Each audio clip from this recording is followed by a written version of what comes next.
The rain had been falling for hours. Not the wild, angry kind that rattles the windows, but the slow, steady kind that feels like the sky is quietly weeping. Maya sat by her small kitchen window, hands wrapped around a mug of tea that had already gone cold. The steam had faded, just like her energy. And outside, the world was muted under a blanket of soft gray. She wasn't sure when it had happened. The moment life began to feel heavy. Maybe it wasn't one moment at all. Maybe it was 1,000 little disappointments. 1,000 tiny cracks that had slowly chipped away at her. She stared at the rain sliding down the glass, each drop tracing its own path, until it merged with another, becoming something whole again. She wondered if people could be like that too. Broken pieces finding their way back together. But right now, she felt like a puzzle, with missing parts. The days had been blurring into each other lately.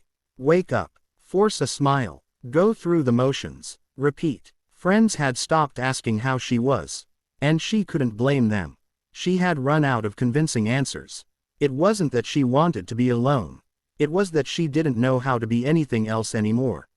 She carried her thoughts like stones in her pocket, always weighing her down, always reminding her of what she had lost. The old clock on the wall ticked softly, and for some reason, that sound made the silence in the room louder. She closed her eyes for a moment, trying to remember the last time she felt light. That afternoon, the rain finally slowed to a mist. The air felt cleaner, and something inside her whispered that she should go outside. She almost ignored it, but the quiet voice inside her, the one she hadn't heard in weeks, was patient. So, she put on her old coat, the one with the fraying cuffs, and stepped out. The streets were slick and shining. Puddles mirrored the soft gray sky, and somewhere in the distance, a child's laughter carried through the air. She walked without a plan, just letting her feet choose the way. The familiar streets looked a little different, washed, softened, as if the rain had taken some of the world's sadness away. After a while, she reached the small park near her old school. The swings were empty, and the benches were dotted with droplets. She sat down, and for the first time in days, she let herself breathe slowly. Across from her, an old man was feeding breadcrumbs to a pair of pigeons. He noticed her and smiled.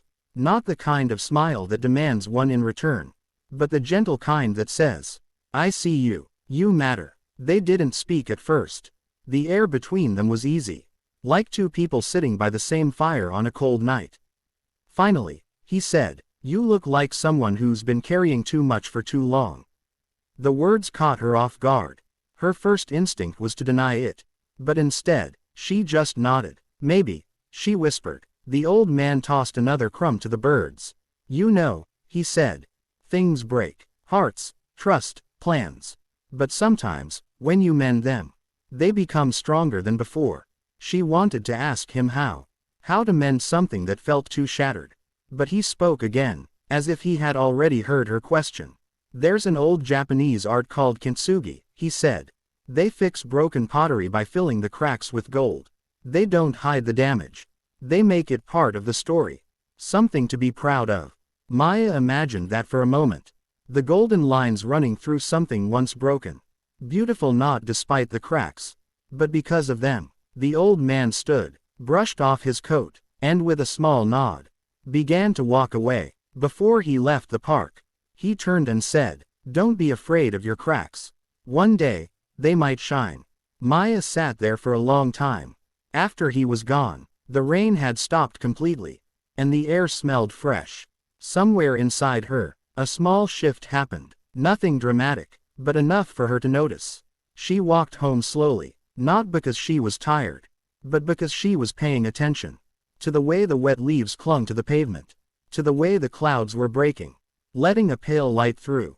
To the way her own footsteps sounded steady again. That night, she made a fresh cup of tea and sat by the same window. The streets outside were still damp, and the reflections of street lamps looked like small pools of gold. She thought about Kintsugi, about how maybe life wasn't about going back to how things used to be, but about finding a way to live with the new shape of things. Maybe her heart, with all its fractures, wasn't ruined. Maybe it was becoming something stronger. Something worth showing. For the first time in a long while, she didn't feel like she had to rush to fix everything. She could take her time. She could be gentle with herself. The next morning, the world felt just a little lighter. She made her bed, opened the curtains wide, and let the sunlight in. It wasn't much, but it was enough to remind her that mending begins slowly, and maybe, just maybe, the cracks in her life were where the light would find its way through.